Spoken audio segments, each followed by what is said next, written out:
Coordinate geometry, chapter 5. In chapter 5, coordinate geometry, very important topic. ఇది 8th class 9th క్లాసే కాదు 10th క్లాసే కాదు ఇంటర్మీడియట్లో కూడా ఉంటుంది. అంటే ఎంత ఇంపార్టెన్స్ ఉందో అర్థం చేస్తాం. ఇక్కడ మనం బాగా బేసిక్స్ నేర్చుకుంటే 10th బాగా చేయొచ్చు coordinate geometry. Intermediate first year second year కూడా ఉంటుంది. సో చాలా వెరీ ఇంపార్టెంట్ టాపిక్ ఇది.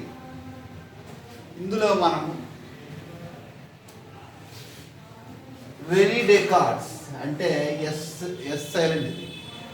రెనీ డెకార్డ్ అనే సైంటిస్ట్ దీన్ని ఇంట్రడ్యూస్ చేశాడు.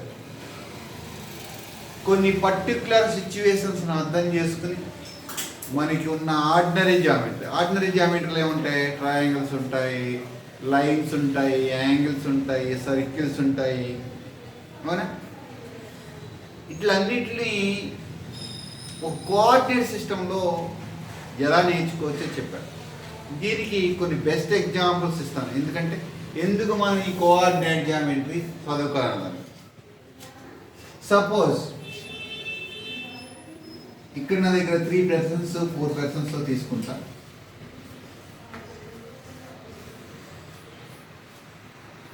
ABCD వీళ్ళ నేమ్స్ ఏంటి? ABCD.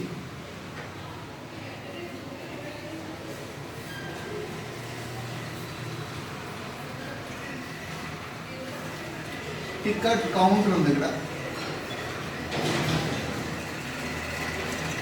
ఇక్కడ ఒక టికెట్ కౌంటర్ ఉంది.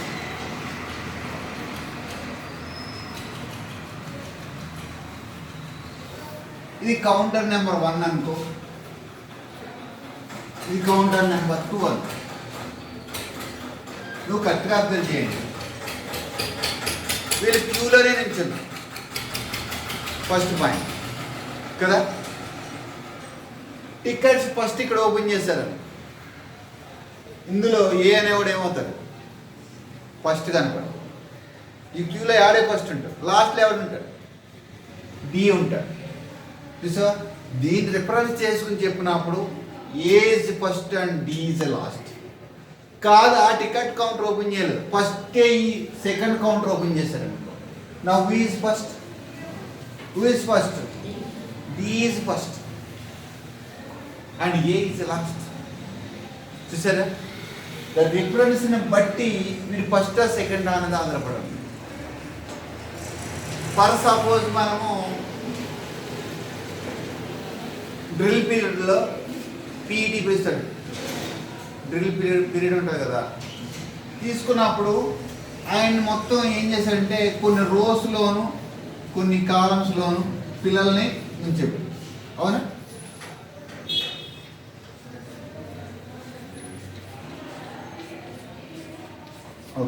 నేను తీసుకున్న ఎన్ని రోస్ ఉన్నాయి? 1 2 3 రోస్ ఉన్నాయి. 1 2 3 4 ఎన్ని కాలమ్స్ ఉన్నాయి? 4 కాలమ్స్ ఉన్నాయి. సో ఇక్కడ మీరు కరెక్ట్గా అబ్జర్వ్ చేస్తే ఇక్కడ పీఈటీ ఉన్నాను. పీఈటీ అడుగుతాడనమాట, ఈమె పేరేదో సుధా అనుకున్నా. ఓకే, సుధా పొజిషన్ని ఏ అనేవాడిని అడిగితే కనుక వాడు ఏం చెప్పాడంటే 1 2 అంటే సెకండ్ రోలో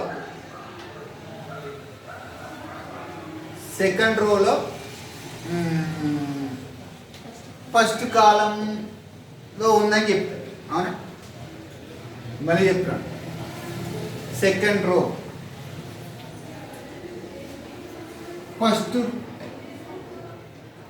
సెకండ్ రో ఫస్ట్ కాలంలో ఉన్నాడని చెప్పి, సెకండ్ రో ఫస్ట్ కాలంలో ఉన్నాడని చెప్పి. ఎట్ ది సేమ్ టైం ఏ కూడా ఆన్సర్ చేయడానికి ట్రై చేస్తాడు. టీచర్ అడగగానే ఆన్సర్ చేయడానికి వాడు ఏం చెప్తాడంటే ఫస్ట్ కాలము సెకండ్ రోలో ఉన్నాడని చెప్తాడు. చూడు, ఉల్టా, ఫస్ట్ కాలము సెకండ్ రోలో ఉన్నాడు. కానీ ఆ సుధా పొజిషన్ ఎంత ఉంది? అక్కడ సేమ్ పొజిషన్లో ఉంది, కానీ చెప్పే విధానంలో తేడా ఉంది. ఎందుకని? రెఫరెన్స్ చేసుకునేటప్పుడు ఫస్ట్ రోస్ రెఫరెన్స్ చేసుకుని రోస్ని బేస్ చేసుకుని తర్వాత కాలమ్స్ బేస్ చేసుకుంటే నాకు రోస్ని ముందు కాలమ్స్ని సెకండ్గా తీసుకుంటే 2,1 వచ్చింది. అలా కాకుండా ఇంకొక సిచ్యువేషన్ తీసుకుంటే 1,2 వచ్చింది. అంటే నేను ఏం చేశాను, ఫస్ట్ కాలం తీసుకుని సెకండ్ రో తోటి అటాచ్ చేశాను. ఇద్దరు చెప్పింది ఒక స్టూడెంట్ గురించి, ఒకే పొజిషన్లో ఉన్న వ్యక్తి గురించి, కానీ రెఫరెన్స్ అనేది చేంజ్ అయింది. ఇందా చెప్పేది టికెట్ కౌంటర్లో ఇటు సైడ్ నుంచి చూస్తేనేమో ఈడు ఫస్ట్ అవుతాడు, ఒకవేళ ఇది ఓపెన్ చేస్తే డి అనే వ్యక్తి ఫస్ట్ అవుతాడని కూడా చెప్పాడు. అంటే దీన్ని కరెక్ట్గా చెప్పాలంటే, దీన్ని కరెక్ట్గా పొజిషన్ కరెక్ట్గా చెప్పాలంటే మనం కొన్ని రూల్స్ అనేవి ఇంట్రడ్యూస్ చేసుకోవాలి, కొన్ని రెఫరెన్సెస్ అనేవి తీసుకోవాలి. రెఫరెన్సెస్ని కూడా స్టాండర్డ్ చేయాలి, అంటే ఫిక్స్డ్, ఇంకా మారకూడదు. నువ్వైనా నేనైనా ఎవరైనా సరే ఆ రూల్ ఫాలో అవ్వాలి. దాన్ని ఎవరు ఇంట్రడ్యూస్ చేశారు? రెనీ డెకార్డ్ యూజ్ చేశారు. దీన్ని యూజ్ చేసుకుని మామూలుగా ఉన్న లైన్స్ని కానీ, ట్రయాంగిల్స్ని కానీ, సర్కిల్స్ని కానీ ఆయన ఈ కోఆర్డినేట్ జామెట్రీలో చాలా చక్కగా ఎక్స్ప్లెయిన్ చేశాడు. ఎలా ఎక్స్ప్లెయిన్ చేశాడో చూద్దాం. సో అంటే మనకి రెఫరెన్సెస్ అనేవి ఉంటేనే ఒక ఒక ఒక ఆబ్జెక్ట్ యొక్క పొజిషన్ని సరిగ్గా చెప్పగలుగుతున్నాం కదా. Otherwise you cannot say, it depends upon the reference. You can say the position of the person in the ground or position of the point in the plane మనం చెప్పవచ్చు. ఇక్కడ అందుకే ఆయన ఏమంటాడంటే the representation of points on a plane, the representation of the points in a plane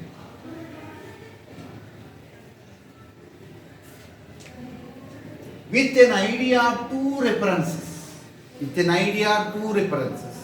two references ఆయన ఎలా తీసుకున్నాడో కూడా చెప్తాడు.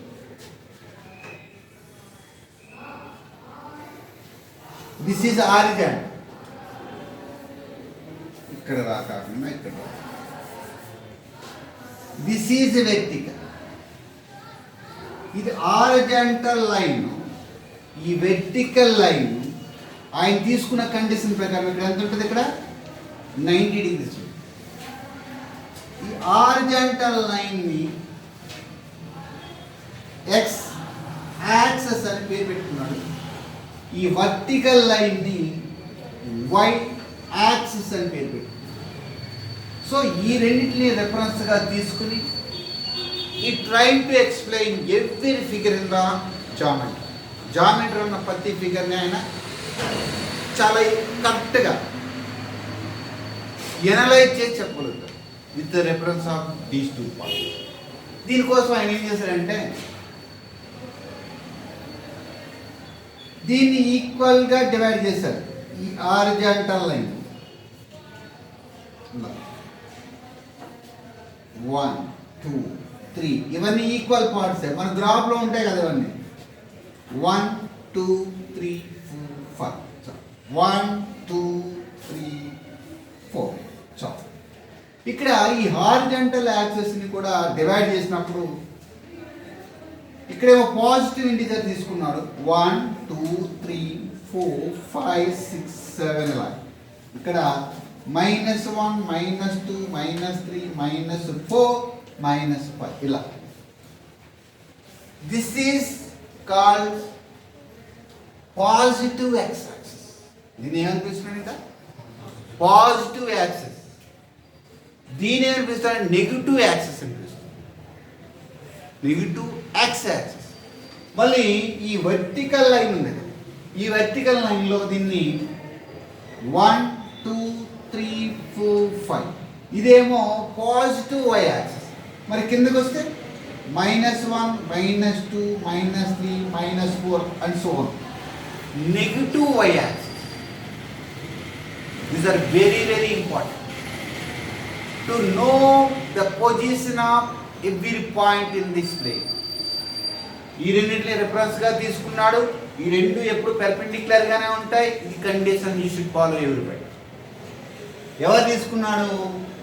రెనీ డెకార్డ్స్ అనేది ఒకటి తీసుకున్నాడు. తీసుకున్న తర్వాత మనం ఇందాక చెప్పినట్టే చేస్తూ ఉంటాం. సపోజ్ ఇది ఒక ప్లేన్లో ఇన్ఫైనెట్లీ మెనీ పాయింట్స్ ఉంటాయి. నువ్వు ఎక్కడ పెట్టినా పాయింట్ అంతే. ఇక్కడ ఎలా పెట్టాము ఇది ఒక పాయింట్, ఇక్కడ పెట్టాము ఒక పాయింట్. చూడండి, దీన్ని అడ్రస్ కూడా చేయడానికి ఒక పద్ధతి చెప్పాడు. ఎప్పుడైతే ప్లేన్ రెండు లైన్స్ తోటి మనం డివైడ్ చేసాం, which are perpendicular to each other.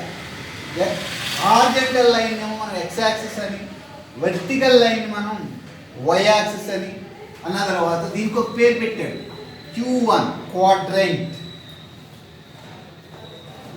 This is quadrant 2. This is quadrant 3. This is quadrant 4. ఇక quadrant 4 అని ఎందుకు పెట్టారు కదా సార్? క్వార్టర్ అంటే ఏంటి?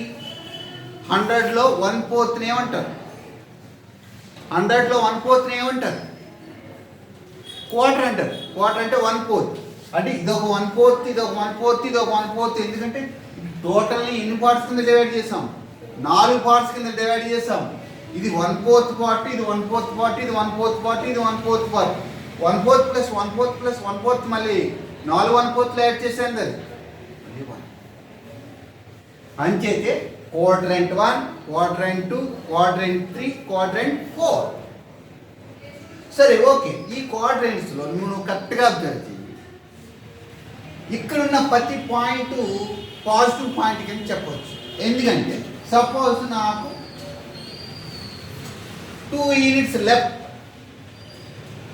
3 యూనిట్స్ టాప్కి వెళ్తే, అప్కి వెళ్తే, 3 యూనిట్స్ అప్కి వెళ్తే ఇక్కడ పాయింట్ దొరుకుతుంది. So I'm addressing a point with the help of 2 references X and Y. X axis నుంచి చూస్తే ఇది 2 యూనిట్స్ డిస్టెన్స్లో ఉంటుంది, ఎక్స్ యాక్సెస్ నుంచి చూస్తే ఇది 2 యూనిట్స్ డిస్టెన్స్లో ఉంటుంది, వై యాక్సెస్ నుంచి చూస్తే దీనికి 5 యూనిట్స్ అప్లో ఉంటుంది, సారీ 3 యూనిట్స్ అప్లో ఉంటుంది. సో ఇక్కడ 3 యూనిట్స్ అప్లో ఉంది కనుక దీన్ని మనం ఏమని పిలుస్తామంటే 1,3. 1,3 ఇస్ ఎన్ ఆర్డర్ పేర్. అది కూడా పేరు పెట్టుకున్నాడు. ఏం పేరు పెట్టుకున్నాడు? ఆర్డర్ పేర్. ఈ ఆర్డర్ పేరులో ఫస్ట్ ఎప్పుడు ఎక్స్ వాల్యూ రావాలి, అంటే ఎక్స్ డిస్టెన్స్ ఎంత ఉందో రాయాలి. Very very important. X distance ఎంత ఉంది ఇక్కడ? 2. వై డిస్టెన్స్కి వచ్చేటప్పటికి వై డిస్టెన్స్ ఇది, ఈ డిస్టెన్స్ ఎంత? 3. ఫస్ట్ ఎప్పుడు మనం ఏం తీసుకోవాలి? ఎక్స్ డిస్టెన్స్ తీసుకోవాలి, తర్వాత వై డిస్టెన్స్. ఆ 2 నెంబర్స్ ఇక్కడ రాసినప్పుడు దీన్ని ఏమనిపిస్తాం మనం? ఆర్డర్ పేరు అంటే దీన్ని బ్రాకెట్లో పెడతాం. ఇక్కడ ఎక్స్ కోఆర్డినేట్ మనం ఏం పిలుస్తాం అంటే అబ్సిస్ అని పిలుస్తాం. ఇక్కడ రాసాను ఇక్కడ. దీన్ని ఏమనిపిస్తాను నాన్న?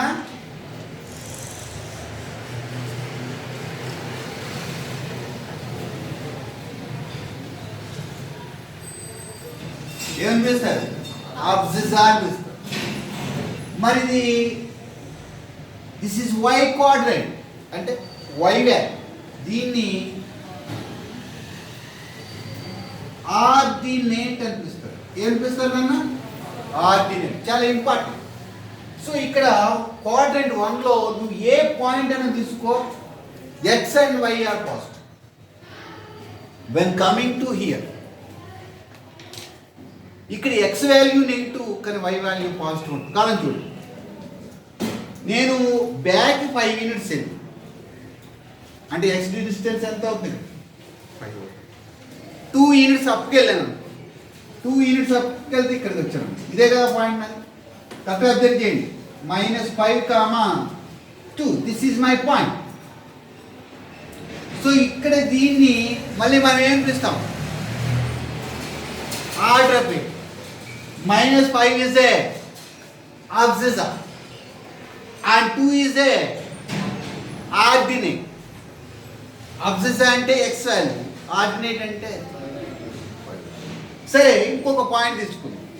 -2 యూనిట్స్ అంటే -2కి వెళ్ళాను, అంటే 2 యూనిట్స్ లెఫ్ట్కి వెళ్ళాను. ఒక 3 యూనిట్స్, ఒక 5 యూనిట్స్ పైకి వెళ్ళాను. ఇక్కడికి వచ్చాను. ఇక్కడ చూడండి, ఇక్కడికి వచ్చాను. ఇక్కడికి వచ్చానంటే ఏంటి? -2,5. This is my another point. అంటే నా దగ్గర ఇక్కడ 2 పాయింట్స్ ఉన్నాయి. ఈ 2 పాయింట్స్లో కూడా ఎక్స్ నెగిటివ్, వై పాజిటివ్. ఇక్కడికి వచ్చేటప్పటికి మీరు అబ్జర్వ్ చేస్తే ఎక్స్ నెగిటివ్ ఉంటుంది, వై నెగిటివ్ ఉంటుంది. ఇక్కడికి వచ్చేటప్పటికి X is positive and Y is negative. So ఇక్కడ ఇలాంటి పాయింట్లు మనం ఎన్నైనా డ్రా చేయగలమా లేదా? సరే, ఈ 2 పాయింట్స్ని కలిపి నేను డ్రా చేశాను అనుకో. ఇక్కడ 2 పాయింట్స్ ఉన్నాయి కదా, ఈ 2 పాయింట్స్ని కలిపి డ్రా చేశాను అనుకో. నాకేమొచ్చింది? లైన్ వచ్చింది. ఇక్కడ సపోజ్ ఇక్కడ 1,1 అనే పాయింట్ ఉంటుందా? -1,1 అనే పాయింట్ ఉంటుందా? ఉండదు. ఇక్కడ అంటే ఒక నెగిటివ్ యూనిట్, నెగిటివ్ అంటే -1, లెఫ్ట్కి -1 వెళ్ళాం, అప్కి వెళ్ళినప్పుడు ఒక 1 ఉన్నది. అంటే ఇది ఇక్కడ ఉన్న పాయింట్ని మనం ఇక్కడ ఏమనిపిస్తాం? -1,1 with respect to these two. ఈ రెండింటిని రెఫరెన్స్ చేసి చెప్పాను ఈ పాయింట్. సరే, ఇక్కడ ఉన్న పాయింట్ని ఇక్కడున్న పాయింట్ని కలిపి ఇలా జాయిన్ చేశాను అనుకో. నీకు ఏం ఫామ్ అవుతుందో ఒక ట్రయాంగిల్ ఫామ్ అయింది. అలాగా ప్రతి జామెట్రికల్ ఫిగర్ని మనం ఈజీగా డ్రా చేయొచ్చు ఈ కోఆర్డినేట్ ప్లేన్లో with the help of 2 references. So very very important. So ఇక్కడ నువ్వు ఏదైనా ఇలా డ్రా చేసావు ఒకసారి డ్రా చేయొచ్చు. ఇక్కడ ఒక పాయింట్ ఉంటుంది, ఇక్కడ ఒక పాయింట్ ఉంటుంది, ఇక్కడ ఒక పాయింట్ ఉంటుంది. నువ్వు ఎక్కడైనా సరే నువ్వు పాయింట్ కూడా ఈజీగా చెప్పొచ్చు. కానీ with the help of X coordinate and Y coordinate, with the help of abscissa and ordinate, we can tell the point where it is located in the circle. Circle మీద ఆ పాయింట్ ఎక్కడ ఉందో కూడా మనం చెప్పవచ్చు. ఏ క్వాడ్రంట్లో కూడా ఉందని చెప్పవచ్చు. ఇక్కడ దొరికిందనుకో ఒక పాయింట్, అది సెకండ్ క్వాడ్రంట్లో ఉంటుంది. ఇక్కడ దొరికిందనుకో ఫస్ట్ క్వాడ్రంట్లో ఉంటుంది. సరే, ఇక్కడ చూడండి వాడు ఏం చెప్పాడు, అదే మరి ఇప్పుడు the representation of points and the play with an idea of 2 references led to development of a new branch of mathematics. New branch of mathematics is known as coordinate geometry. Coordinate చేస్తున్నాయి. x axis y axis రెండు కలిపి coordinate చేసి develop చేసిన జామెట్రీని మనం ఏమని పిలవచ్చు? Coordinate geometry.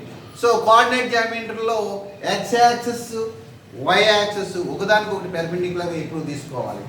ఇక్కడ point of intersection ఉందో చూసారా, దాన్ని కూడా ఆరిజిన్ అని పిలుస్తుంది. Very very very very important. దీన్ని కూడా మనం ఒకసారి చెప్పేసాను అయిపోతుంది. దీన్ని ఏమంటారు? దీన్ని ఆరిజిన్ అంటారు. సో ఆరిజిన్ అంటే ఏంటి? This is the point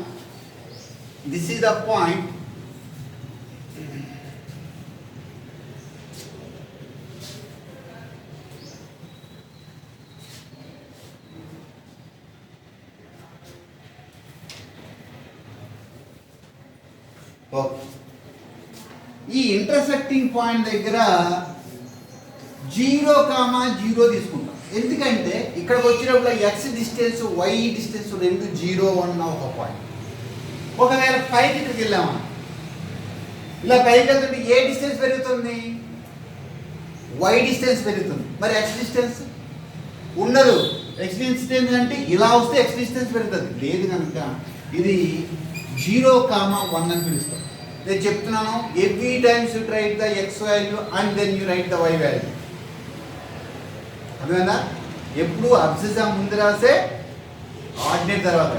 suppose ఇక్కడే పాయింట్ ఉందనుకో. ఈ పాయింట్ ఎలా రీడ్ చేస్తామంటే వై డిస్టెన్స్ ఎంత ఉంది? 4 ఉంది.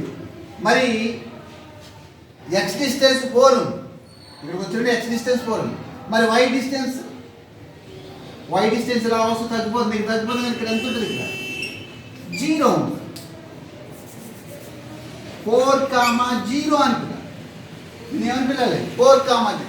ఎప్పుడు ఎక్స్ వాల్యూ ముందు రాయిన తర్వాత వై. ఇక్కడ చూసిన ఇక్కడ రాసినప్పుడు ఎక్స్ వాల్యూ లేదు కానీ ఎక్స్ వాల్యూ ముందు 0 పెట్టేసేసి తర్వాత నేనేం రాసిన వై వాల్యూ రాసిన. సపోజ్ ఇక్కడ 5 ఉంది కదా, ఈ పాయింట్ ఇక్కడున్న పాయింట్ని రిప్రజెంట్ చేయాలనుకో. ఫస్ట్ ఎక్స్ వాల్యూ, ఇందులో ఎక్స్ డిస్టెన్స్ లేదు, ఎక్స్ డిస్టెన్స్ ఇక్కడ 0 కనుక 0,5 అని పిల్లలు. What is my abscissa in this point? 0. What is my ordinate? 5. అంటే నాకు దీన్ని బట్టి ఏం తెలిసిందంటే ఎక్స్ యాక్సిస్ మీద ఏ పాయింట్ తీసుకున్నా కానీ వై వాల్యూ 0. సపోజ్ ఇక్కడ -5 ఉందనుకో, -5, 0 అని పిలవాలంటే ఈ పాయింట్. -3 ఉందనుకో, -3, 0 అంటే x యాక్సిస్ మీద y వాల్యూ ఎప్పుడు 0, y యాక్సిస్ మీద x వాల్యూ ఎప్పుడు 0. అంచేతే x యాక్సిస్ ని y = 0 అని పిలుస్తూ ఉంటాం.